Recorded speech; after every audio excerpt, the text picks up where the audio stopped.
नमस्कार, आप देख रहे हैं न्यूज प्लस और मैं हूं आपके साथ अजीत सिंह। आपका शहर आपकी खबर कार्यक्रम में आपका स्वागत है। स्पेशल इन्वेस्टिगेशन रिवीजन में वोटर लिस्ट से 61 लाख नाम कटना तय हो चुका है। इसको लेकर मानसून सत्र के 5वें दिन भी लोकसभा से बिहार विधानसभा तक विपक्ष का भारी हंगामा रहा। विपक्ष ने गांधी प्रतिमा से संसद तक मार्च किया, जिसमें मल्लिकार्जुन खड़गे, राहुल गांधी, प्रियंका गांधी, सपा के राम गोपाल यादव से लेकर तमाम सांसद और सैकड़ों समर्थक शामिल हुए। इसके बाद समूचे विपक्ष ने संसद के बाहर प्रदर्शन किया। लोकसभा की कार्रवाई शुरू होते ही अंदर भी विपक्ष ने नारेबाजी शुरू कर दी। उधर राज्यसभा में भी कमल हासन की शपथ के बाद विपक्ष ने हंगामा शुरू कर दिया और हंगामा शुरू कर इसके बाद जब उच्च सदन की कार्रवाई भी स्थगित कर दिया।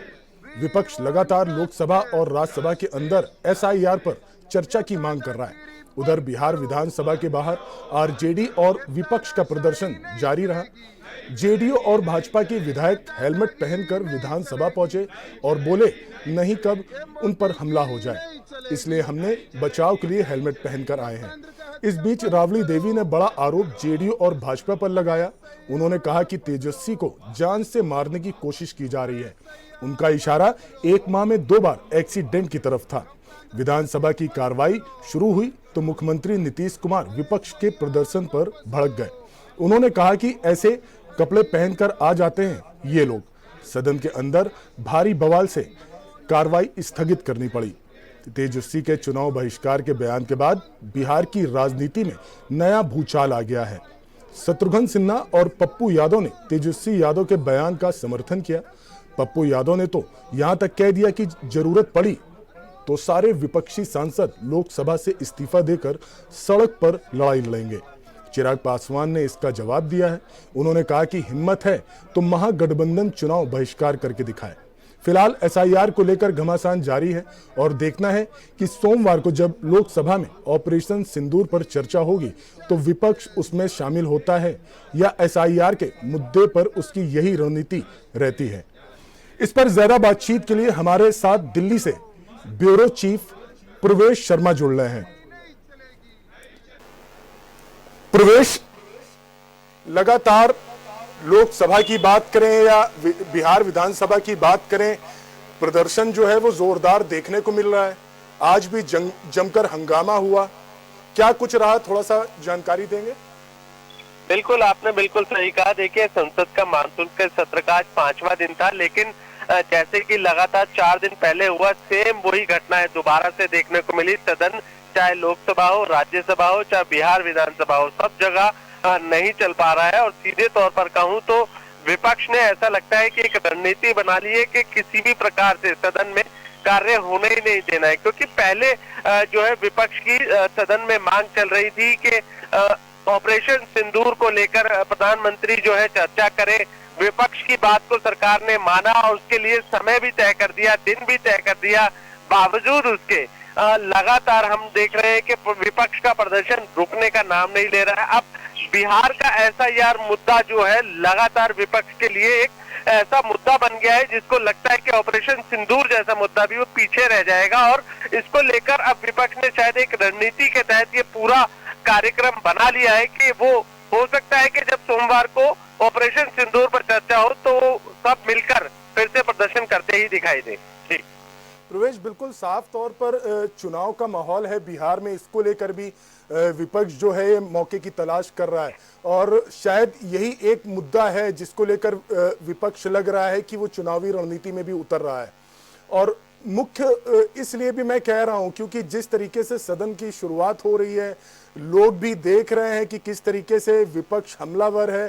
तो सरकार की तरफ से क्या कोई बयान आया आज को लेकर? किसी मंत्री का, किसी बड़े बीजेपी के लीडर का बयान आया आज के प्रदर्शन को लेकर? देखिए, सीधे तौर पर मैं बता दूं तो संसदीय कार्य मंत्री किरण रिजिजू बार बार ये बात कह रहे हैं कि सर्वदलीय दल की जो बैठक हुई थी सदन शुरू होने से पहले, तो उसमें पहले इस बात पे सहमति हमने बनाई थी कि किसी प्रकार का प्रदर्शन या विरोध या हंगामा नहीं किया जाएगा। लेकिन उसके बावजूद विपक्ष हंगामा कर रहा है। सबसे बड़ी बात मैं आपको बता दूं कि विपक्ष का कहना है जो बिहार का एसआईआर मुद्दा है उसको लेकर विपक्ष सीधे तौर पर सरकार पर हमला कर रहा है कि सरकार आदिवासी और पिछड़े समुदाय के लोगों का जो है ना वोट डालने का अधिकार छीनने की कोशिश कर रही है, और इसी वजह से वो विपक्ष में जो है बैठकर हंगामा कर रहे हैं। लेकिन मैं आपको बता दूं, विपक्ष का एक और आरोप है, उनका कहना है कि एसआईआर के माध्यम से सरकार ने लगभग 56 लाख से ज्यादा वोट बिहार में कटवा दिए, और अब धीरे धीरे ऐसा लग रहा है कि बिहार के बाद अन्य राज्यों में भी इस प्रक्रिया को चलाकर कहीं ना कहीं जो है वोट डालने का जो अधिकार है उसको छीनने की कोशिश कर रही है। उसको बार बार हम देख रहे हैं। सदन में प्रियंका गांधी ने कल लोकतंत्र की हत्या के नाम का पोस्टर भी लहराया, तो वहीं आज मल्लिकार्जुन खड़गे जो कांग्रेस के अध्यक्ष है, उन्होंने एसआईआर का पोस्टर तक फाड़ा। जी, लेकिन प्रवेश, अगर मतलब विपक्ष इस बात को मुद्दा बना रहा है, अगर हम 61 लाख वोट कटने की बात करें बिहार में जो लिस्ट से हटाए जा रहे हैं, ये कंफर्म हो गया है, लेकिन चुनाव आयोग ने तो ये बात बोली है कि ये जो वोटर काटे जा रहे हैं ये वो हैं जो मृतक हैं या स्थानीय नहीं है या डुप्लीकेट वोट था। तो चुनाव आयोग ने तो सफाई दे दी है, फिर इसको विपक्ष इस तरह से मुद्दा क्यों बना रहा है? सबसे बड़ी बात यही है कि विरोधाभास जो है वो पक्ष का कहना है, चाहे चुनाव आयोग का कहना हो या सरकार का कहना हो, तो वो सीधे तौर पर यही वर्ड शब्दों का प्रयोग कर रहे हैं कि सिर्फ उनका वोट काटा है जो बिहार से छोड़कर अन्य राज्यों में चले गए या विदेश चले गए, या ये कहे उनकी मृत्यु हो चुकी है। लेकिन विपक्ष का मानना है कि ऐसा कुछ भी नहीं है, लोग यहीं पर रह रहे हैं, लोग कहीं नहीं गए हैं, और सीधे तौर पर कहें तो कहीं लोग मरे भी नहीं है, लेकिन उसके बावजूद भी वोट काटा जा रहा है। तो ये विरोधाभास जो है सबसे बड़ी जो समस्या की जड़ है वो यही है, क्योंकि पक्ष की बात को विपक्ष मानने के लिए तैयार नहीं है, और इसीलिए लगातार हम लोग तीनों से आप बात करें, लोकसभा, राज्यसभा, चाहे बिहार विधानसभा, तो विरोध का जो सुर है वो एक है विपक्ष का, और बार बार एक ही मुद्दा जो है देखने को मिल रहा है। जी प्रवेश, क्या सोमवार को भी प्रदर्शन देखने को मिल सकता है? ऐसे हालात नजर आ रहे हैं? देखिए, बिल्कुल, मैं आपको बता दूं, जिस तरीके की अभी तक के 5 दिन बीते हैं उसको देखकर तो साफ तौर पर मैं बता दूं कि जब ऑपरेशन सिंदूर को लेकर सोमवार को चर्चा लोकसभा में होगी तो कहीं ना कहीं विपक्ष फिर से उसका विरोध करेगा, और सबसे बड़ा मुद्दा इस समय विपक्ष के लिए ऑपरेशन सिंदूर नहीं है, एसआईआर का मुद्दा है। बिहार में चुनाव को लेकर जो जिस तरीके से वोटर लिस्ट का जो विशेष परिरक्षण होना है उसको लेकर विरोध का सुर हमें जरूर देखने को मिलेगा। फिलहाल विपक्ष की रणनीति भी साफ तौर पर ये दिखाई दे रही है। जी प्रवेश, बिल्कुल आप हमारे साथ जुड़े रहिए। अभी हम फिर से आपसे जानकारी लेंगे कुछ महत्वपूर्ण खबरों की। कांग्रेस का ओबीसी सम्मेलन, दिल्ली में जितनी आबादी उतनी हिस्सेदारी का नारा, दिल्ली के तालक टोरा स्टेडियम में आज कांग्रेस पार्टी भागीदारी न्याय महासम्मेलन का आयोजन कर रही है, जिसमें ओबीसी वर्ग के अधिकारों और जातिगत जनगणना पर जोर दिया जाएगा। कांग्रेस अध्यक्ष मल्लिकार्जुन खड़गे और लोकसभा में विपक्ष के नेता राहुल गांधी इस सम्मेलन में मुख्य रूप से शामिल होंगे। मध्य प्रदेश, जहां ओबीसी आबादी करीब 50% है, कई प्रमुख नेता इस आयोजन में शिरकत करेंगे। कांग्रेस का मकसद ओबीसी वोटरों को साध कर बीजेपी पर सियासी दबाव बनाना है। मध्य प्रदेश में ओबीसी वर्ग की आबादी राजनीतिक रूप से निर्णायक है। इस सम्मेलन में प्रदेश के प्रमुख ओबीसी नेता जैसे कमलेश्वर पटेल, अरुण यादव, सचिन यादव और कुणाल चौधरी शामिल होंगे। ये नेता ओबीसी समुदाय की मांगों को राष्ट्रीय मंच पर उठाएंगे ताकि उनकी सत्ता और संगठन में भागीदारी बढ़ सके। राहुल गांधी लंबे समय से जातिगत जनगणना की वकालत कर रहे हैं। उनका कहना है कि यह पिछले वर्गों की स्थिति जानने का सबसे प्रभावी तरीका है। कांग्रेस का मानना है कि केंद्र सरकार द्वारा प्रस्तावित 2027 की जनगणना को जल्द लागू करना चाहिए ताकि सामाजिक कल्याण योजनाएं अधिक समावेशी हों। कांग्रेस इस सम्मेलन के जरिए न केवल अपने आधार को मजबूत करना चाहती है, बल्कि बीजेपी पर ओबीसी विरोधी होने का आरोप लगाकर सियासी लाभ लेना चाहती है। यह आयोजन मध्य प्रदेश की राजनीति में नए समीकरण बना सकता है। इस पर ज्यादा जानकारी के लिए प्रवेश हमारे साथ जुड़े हुए हैं। प्रवेश, कांग्रेस का महासम्मेलन है ओबीसी समुदाय को लेकर, एक के बाद एक कांग्रेस की रणनीति जो है वो निकलकर सामने आ रही है। क्या यही सही वक्त है बीजेपी को घेरने का? बिल्कुल, देखिए, दिल्ली के ताल कटोरा स्टेडियम में आज कांग्रेस पार्टी ने भागीदारी न्याय महासम्मेलन आयोजित किया था, जिसमें ओबीसी वर्ग के विशेष रूप से अधिकारी उनके अधिकारों को लेकर माफ कीजिएगा, उनके अधिकारों को लेकर जो है चर्चा की गई। और सबसे बड़ी बात यह है कि इसमें कांग्रेस अध्यक्ष मल्लिकार्जुन खड़गे, जो विपक्ष के नेता राहुल गांधी के समेत वहां पर मौजूद थे। इसके अलावा ओबीसी से जुड़े कई ऐसे बड़े नेता, दिग्गज नेता मैं कहूंगा, चाहे वो कमलेश्वर पटेल हो, अरुण यादव हो, कुणाल चौधरी हो, जो मध्य प्रदेश से आते हैं। और सबसे बड़ी बात कि मध्य प्रदेश एक ऐसा राज्य है जहां पर ओबीसी लगभग 50% देखा जाता है। और लोकसभा सीट की बात करें तो ओबीसी से लगभग 30 सीटें आती हैं। यही मुद्दा शायद कांग्रेस पार्टी को या विपक्ष को जो है अच्छा लग रहा है, लेकिन राहुल गांधी इसमें मुख्य रूप से भूमिका निभा रहे हैं। और आज उन्होंने जब सम्मेलन किया तो ओबीसी वर्ग की बातें की, और जो बातें उन्होंने कही वो कहीं ना कहीं ओबीसी वर्ग को लुभाने वाली बातें थी। उनका कहना साफ तौर पर यह है कि 2004 से वो राजनीति में है, लेकिन उसके बावजूद ओबीसी वर्ग इतना पीछे कैसे रह गया, इस पे उन्होंने ध्यान नहीं दिया। लेकिन अब वो चाहते हैं कि ओबीसी वर्ग के लिए एक जाति गणना की जाए और उसके बाद कहीं ना कहीं इसका एक हल निकाला जाए कि ओबीसी वर्ग को कैसे आगे बढ़ाया जाए। प्रवेश, बिल्कुल राहुल गांधी लगातार बीजेपी पर हमला तो कर रहे हैं, लेकिन सरकार की तरफ से तो बिल्कुल साफ कर दिया गया है कि जाति जनगणना होगी। 2027 का जो खाका भी तैयार हो रहा है, तो फिर किसी चीज को आने में वक्त लगता है, लेकिन विपक्ष लगातार इस बात का दबाव बना रहा है कि इसको जल्द से जल्द किया जाए। क्या इसको चुनाव से जोड़कर देख सकते हैं हम? बिल्कुल, देखिए बिहार विधानसभा जो है करीब है और ये सारी एक रणनीति के तहत काम हो रहा है। और मैं आपको बता दूं कि राहुल गांधी के पहले मैं सीधे तौर पर कहूं तो मल्लिकार्जुन खड़गे के शब्दों का अगर आप उच्चारण सुनेंगे तो आप भी हैरान रहेंगे। उन्होंने सीधे तौर पर ओबीसी वर्ग के छात्रों के साथ, अधिकारियों के साथ, या ये कहिए कि बड़े बड़े तमाम वो मंत्री बैठे थे जो ओबीसी वर्ग से आते हैं, उनके सामने सीधे तौर पर कहा कि ये प्रधानमंत्री झूठ बोलने वाला प्रधानमंत्री है, किसी भी प्रकार से जो है काम नहीं करते। और उनका जो बयान है सीधे तौर पर मैं कहूँ आरएसएस और भाजपा एक जहर है, जिसको लेकर ओबीसी वर्ग के जितने सदस्य वहां पर बैठे थे उन्होंने तालियां बजाई। सबसे बड़ी बात यह है कि ओबीसी वर्ग को लुभाने के लिए कांग्रेस ने जिस तरीके से ये पूरा आयोजन किया है वो अपने आप में एक राजनीतिक षड्यंत्र कह सकते हैं, क्योंकि अब वोट को लुभाने के लिए सीधे तौर पर जो है कांग्रेस का या विपक्ष का ये कहे तो एक पूरा मंथन चल रहा है और उसी को लेकर ये कार्यक्रम किया जा रहा है। लेकिन मैं आपको बता दूं कि सीधे तौर पर सिर्फ ओबीसी वर्ग को निशाना इसलिए साधा जा रहा है क्योंकि ओबीसी वर्ग की काफी सीटें काफी राज्यों में कई चुनाव की सीटों को प्रभावित करती हैं। जी बिल्कुल प्रवेश, मैं ये भी जानना चाह रहा हूँ, ये जो सम्मेलन हुआ है इसमें क्या विपक्षी पार्टी की तरफ से भी कोई नेता मौजूद रहा?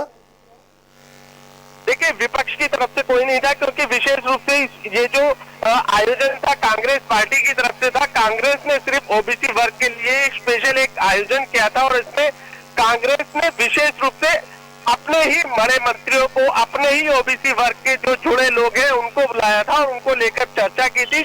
छात्र वर्ग जरूर यहाँ पर हमने देखा था ओबीसी का, काफी संख्या में वो यहाँ पर पहुंचे थे और उनको लेकर युवाओं के साथ बैठकर काफी चर्चा भी हुई। और सीधे तौर पर बिहार चुनाव को लेकर ये एक पूरा प्रकरण हम कह सकते हैं। जी बिल्कुल प्रवेश, बिल्कुल साफ तौर पर ये बिल्कुल सही है कि चुनाव का माहौल बना हुआ है और इसको लेकर इस समय घेराबंदी चाहे पक्ष की तरफ से हो चाहे विपक्ष की तरफ से हो वो की जा रही है। प्रवेश, हमसे बात करने के लिए बहुत बहुत शुक्रिया आपका।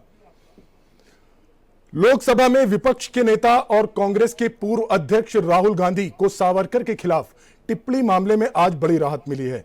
सुप्रीम कोर्ट ने राहुल गांधी के खिलाफ उत्तर प्रदेश में दर्ज एक आपराधिक मामले में आपराधिक कार्रवाई पर रोक आज बढ़ा दी है।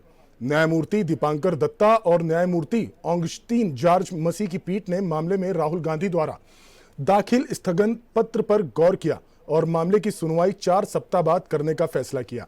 उत्तर प्रदेश सरकार की ओर से पेश वरिष्ठ अधिवक्ता गरिमा प्रसाद ने अदालत को सूचित किया कि राज्य सरकार ने याचिका पर एक जवाब दाखिल किया है। राज्य सरकार ने गांधी याचिका का विरोध किया और इसे खारिज करने का अनुरोध करते हुए कहा कि वह शिकायतकर्ता वकील नृपेंद्र पांडे की इस दलील से सहमत नहीं है कि राहुल गांधी ने जो किया वह समाज में नफरत और दुश्मनी फैलाने के इरादे से किया गया था। उन्होंने कहा कि गांधी की याचिका खारिज करने का इलाहाबाद उच्च न्यायालय का फैसला उचित और कानूनी था और शीर्ष न्यायाधीश के हस्तक्षेप की आवश्यकता नहीं है। पीठ ने कांग्रेस नेता के खिलाफ मामला दर्ज कराने वाले शिकायतकर्ता पांडे को भी अपना जवाब दाखिल करने की अनुमति दी। उसने कहा कि गांधी राज्य सरकार द्वारा दाखिल जवाबों पर 2 सप्ताह के भीतर अपना प्रत्युत्तर दे सकते हैं।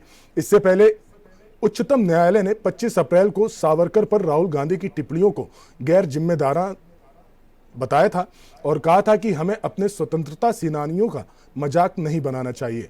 हालांकि पीठ ने गांधी की टिप्पणियों के लिए उत्तर प्रदेश में दर्ज मामले में उनके खिलाफ आपराधिक कार्रवाई पर रोक लगा दी थी। राहुल ने इलाहाबाद उच्च न्यायालय के उस आदेश को चुनौती देते हुए उच्चतम न्यायालय का रुख किया था जिसमें मामले में उनके खिलाफ जारी समन को रद्द करने से इनकार कर दिया गया था। इस पर ज्यादा बातचीत के लिए हमारे संवाददाता शरफुद्दीन लखनऊ से जुड़ गए हैं। शरफुद्दीन, भारत यात्रा से जुड़ा ये पूरा मामला है और तब से अब तक इस मामले को लेकर जो अंतिम निर्णय है वो नहीं आ सका है। कोर्ट ने फिर जो है राहुल गांधी को राहत दी है। क्या कुछ है पूरा मामला, इसको थोड़ा सा डिटेल में जानकारी देंगे? हम आपको बता दें, उत्तर प्रदेश के अंदर क्या कई बात कही, इससे पहले भी जो टिप्पणी की गई राहुल गांधी ने, उस पर भी जो है एक याचिका दायर हुई थी। आपकी जो है जो राहुल गांधी ने जो बात कही है उसको लेकर कहीं ना कहीं टिप्पणी जो की, इसमें कहीं ना कहीं दंगल घर सकता था और कहीं ना कहीं उनको जो है आहत भी हुई है। फिलहाल फौजियों को इससे पहले भी इन्होंने कहा था, जब चीन से जो है कुछ बवाल सामने आया था तब पर भी कहा था, तब पर भी फौजी ने जो है इसके खिलाफ याचिका दायर करी थी, उसमें इनको एमएलए कोर्ट से राहत मिली है। मगर अब की से जो है सुप्रीम कोर्ट ने इनको जो है राहत देने की बात कही तो है, मगर एक ये भी तरह से कहा जाता है कि जबानों को बहुत आदमी को अंदर रखना चाहिए, चाहे कोई भी मंत्री हो, चाहे वो संतरी हो, चाहे कोई विधायक हो, चाहे वो सांसद हो। मगर हिंदुस्तान के जो नेता है वो उनको जबानों पर अपने काबू नहीं है और अपनी गलतियों का एहसास नहीं कर पाते हैं, अपने मुंह से जबान से निकालते हैं और जो कहीं ना कहीं आहत का मामला सामने आता है। फिलहाल जो है इतनी बड़ी बात उन्होंने टिप्पणी जब की थी, उन्होंने ये कहा था कि हम इनको जो है कहीं ना कहीं सजा मिलना चाहिए। मगर सुप्रीम कोर्ट ने इनको राहत दी है और इनको राहत देने के बाद ये भी कहा गया है कि सुप्रीम कोर्ट के लिए इनको 1 हफ्ते का 2 हफ्ते का जो कोई वो भी दिया कहा गया है, उसके बाद इनकी माफीनामा भी होगा।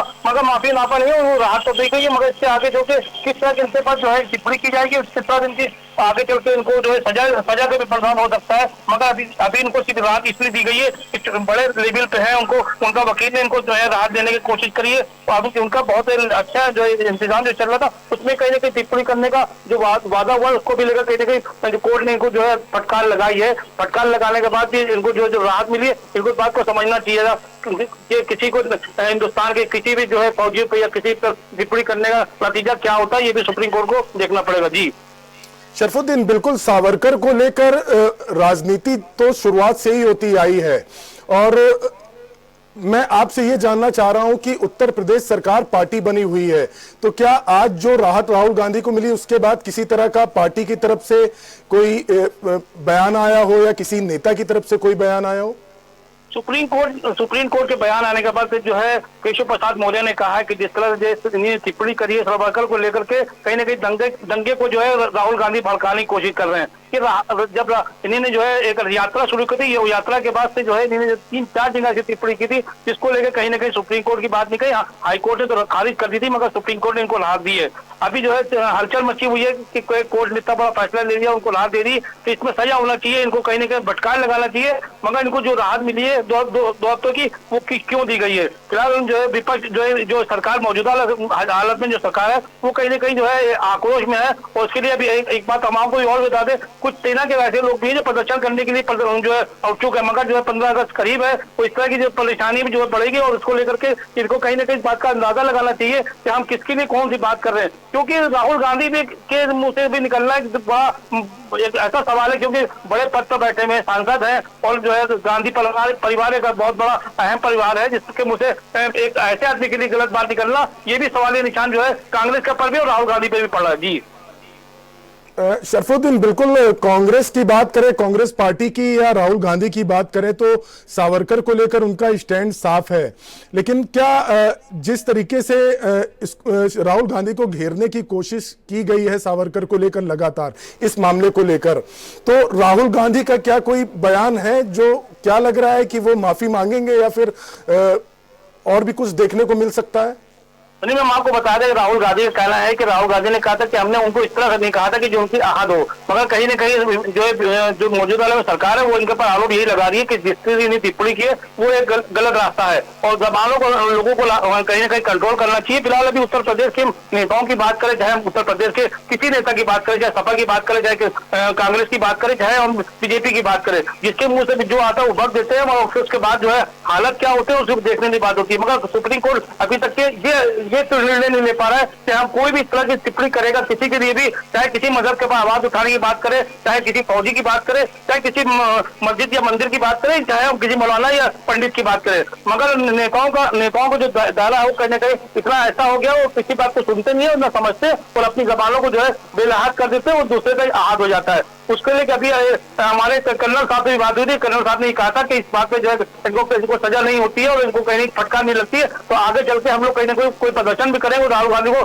गिरफ्तार कराने की भी ये हमने मांग भी करी है। फिलहाल अभी हम आपको यही बता दें, राहुल गांधी का जो मसला है, इस तरह के मामले को कहीं ना कहीं सरकार जो है घेरने का काम करेगी, जिस तरह से भी और लोगों ने हिंदू युवा पार्टी ने भी कहा है कि हम प्रदर्शन करेंगे, हिंदू संगठन के चाहे लोगों ने भी कहा है हम प्रदर्शन करेंगे। फिलहाल 15 का करीब है, उसको लेकर कहीं ना कहीं इस बात को सोचा जा रहा है, उसको आगे चल के कहीं ना कहीं इसको प्रदर्शन होगा, उसके लिए कहीं ना परेशानी का बैग जो है राहुल गांधी को उठाना पड़ेगा। जी चलिए ठीक है, बिल्कुल सही बात है कि अब आगे क्या कार्रवाई होगी, कोर्ट क्या फैसला सुनाएगा, ये तो आने वाले वक्त में ही पता चलेगा। शरफुद्दीन, हमसे बात करने के लिए बहुत बहुत धन्यवाद। उद्योगपति अनिल अंबानी के परिसर पर ईडी की रेड पड़ी है। केंद्रीय एजेंसी ने अनिल अंबानी के रिलायंस ग्रुप से जुड़ी 50 कंपनियों और 35 से ज्यादा ठिकानों पर छापेमारी की। यह छापेमारी यस बैंक लोन घोटाले से जुड़ी मनी लॉन्ड्रिंग मामले की जांच के सिलसिले में की गई। कभी देश के टॉप अमीरों में शामिल अंबानी की कई कंपनियां दिवालिया प्रक्रिया से गुजर रही हैं या बिक चुकी हैं।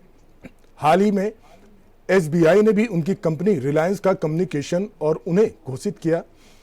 ईडी ने यह छापेमारी सीबीआई द्वारा दर्ज की गई 2 एफआईआर के बाद की। इसके अलावा SEBI, national housing bank, bank of Baroda और national financial reporting authority NFRA जैसी एजेंसियों ने भी इस मामले से जुड़ी जानकारी ईडी को दी थी। ईडी के अनुसार शुरुआती जांच में पता चला कि यस बैंक ने 2017 से 2019 के बीच लगभग 3000 करोड़ रुपए के लोन दिए थे।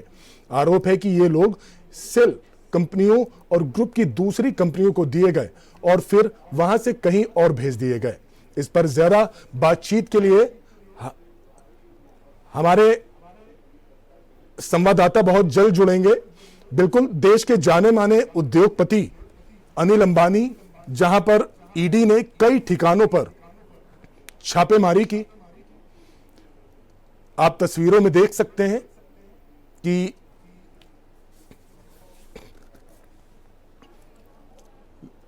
अलग अलग ठिकानों पर जाके करीब 35 ठिकानों पर और 50 कंपनियों पर यह छापेमारी की गई। ईडी की तमाम टीमें, आपको बता दें कि पहले से ही इस बात की जानकारी मिल रही थी और पूरी प्लानिंग के साथ ईडी ने अनिल अंबानी की तमाम दफ्तरों और ऑफिस में छापेमारी की, जिसके बाद रिलायंस ग्रुप में हड़कंप मचा। उद्योगपति अनिल अंबानी के 35 ठिकानों पर ईडी छापेमारी करती रही। देर रात तक छापेमारी चलती रही।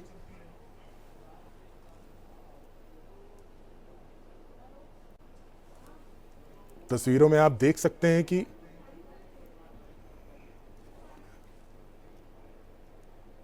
अब देखना होगा कि ईडी जो है जांच कर रही है। अब आगे जब रिपोर्ट पेश की जाएगी तो उसमें क्या कुछ सामने आता है। उत्तर प्रदेश सरकार में मंत्री प्रतिभा शुक्ला ने भारतीय जनता पार्टी के कार्यकर्ताओं पर झूठा मुकदमा दर्ज करने का आरोप लगाते हुए इसके खिलाफ कानपुर देहात के अकबरपुर थाने में धरना दिया और थाना प्रभारी के खिलाफ कार्रवाई की मांग की। इसके बाद स्थानीय अधिकारियों में हड़कंप मच गया। यही नहीं, इस घटना ने पार्टी के भीतर चल रहे असंतोष को भी जगजाहिर कर दिया। अधिकारियों के मुताबिक 5 घंटे तक चले इस विरोध प्रदर्शन के बाद स्थानीय पुलिस चौकी प्रभारी को हटा दिया गया और थाना प्रभारी के खिलाफ विभागीय जांच शुरू कर दी गई।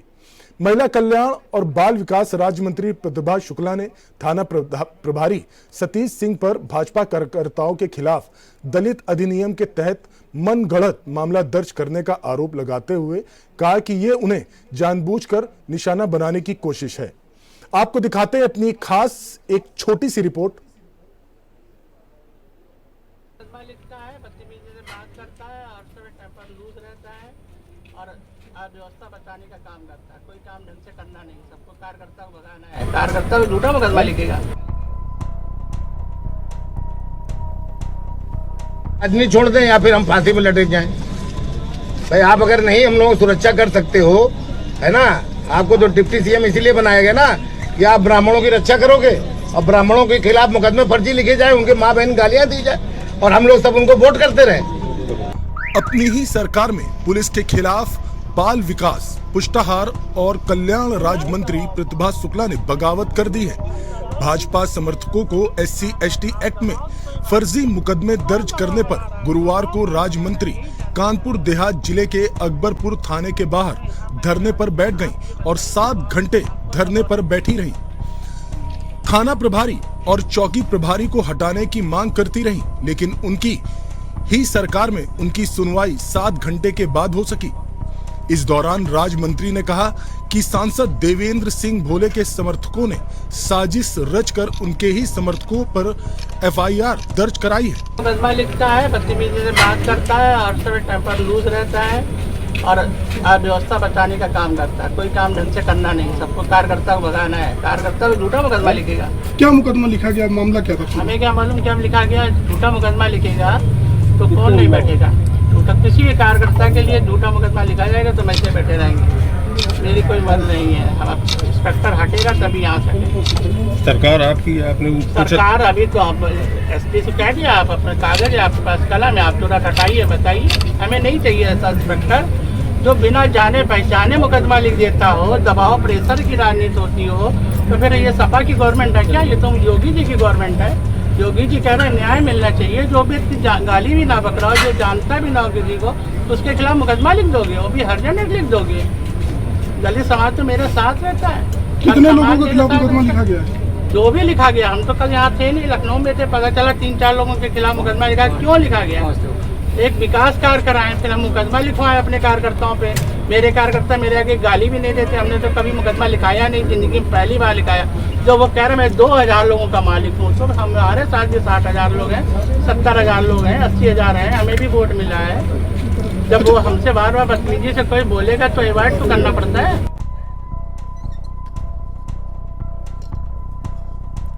शाम को राज्य मंत्री के पति अनिल शुक्लवारसी भी धरने पर पहुंच गए और अपना दुख और दर्द खुलेआम बयां करते रहे। धरने पर बैठे अनिल की जब सुनवाई नहीं हुई तो उनके पास शाम को डिप्टी सीएम ब्रजेश पाठक का फोन आ गया। फोन पर बातचीत का वीडियो भी वायरल है, जिसमें अनिल बोल रहे हैं कि पाठक जी, या तो हम राजनीति छोड़ दें या फिर फांसी पर लटक जाएं। आप हम लोगों की सुरक्षा नहीं कर सकते क्या? आपको ब्राह्मणों की रक्षा के लिए डिप्टी सीएम बनाया गया है। ब्राह्मणों के खिलाफ फर्जी मुकदमे लिखे जा रहे हैं, गालियां दी जा रही हैं। ऐसे तो नहीं चल पाएगा। अंत में कहा कि लाओ रस्सी, मैं यहीं लटकता हूं और फोन काट दिया। आदमी छोड़ दें या फिर हम फांसी में लटक जाएं। भाई आप अगर नहीं हम लोग सुरक्षा कर सकते हो, है ना, आपको तो डिप्टी सीएम इसीलिए बनाया गया ना कि आप ब्राह्मणों की रक्षा करोगे और ब्राह्मणों के खिलाफ मुकदमे फर्जी लिखे जाए, उनके माँ बहन गालियां दी जाए और हम लोग सब उनको वोट करते रहे। ऐसे तो नहीं चल पाएगा। चलो रखो, सब लोग लटकेंगे फांसी पे। यार रस्सी लाओ, मैं यही लटकता हूँ। आदमी छोड़ दें या फिर हम फांसी में लटक जाएं। भाई आप अगर नहीं हम लोग सुरक्षा कर सकते हो, है ना, आपको तो डिप्टी सीएम इसीलिए बनाया गया ना कि आप ब्राह्मणों की रक्षा करोगे और ब्राह्मणों के खिलाफ मुकदमे फर्जी लिखे जाए, उनके माँ बहन गालियां दी जाए और हम लोग सब उनको वोट करते रहे। ऐसे तो नहीं चल पाएगा। चलो रखो, सब लोग लटकेंगे फांसी पे। यार रस्सी लाओ, मैं यही लटकता हूँ। पूर्व सांसद अनिल शुक्ला थाने में इतने नाराज रहे कि वह बार बार सांसद भोले पर हमलावर रहे। कहा कि भोले के समर्थक गुड्डन सिंह जैसे नेता थाने चला रहे हैं और पुलिस उन्हीं की सुन रही है। बताया जा रहा है कि विवाद के पीछे बदलापुर में विधायक निधि से बनने वाली सड़क है। हालांकि राज्य मंत्री ने जब ज्ञापन दिया तब सिर्फ चौकी प्रभारी को लाइन हाजिर उन्हें लॉलीपॉप दिया गया। इस मामले में पूर्व सीएम अखिलेश यादव ने एक्स पर पोस्ट किया है कि योगी जी, आपकी महिला राज्य मंत्री धरने पर हैं, कोई और सबूत चाहिए, भाजपा जाएगी तो पुलिस व्यवस्था आएगी।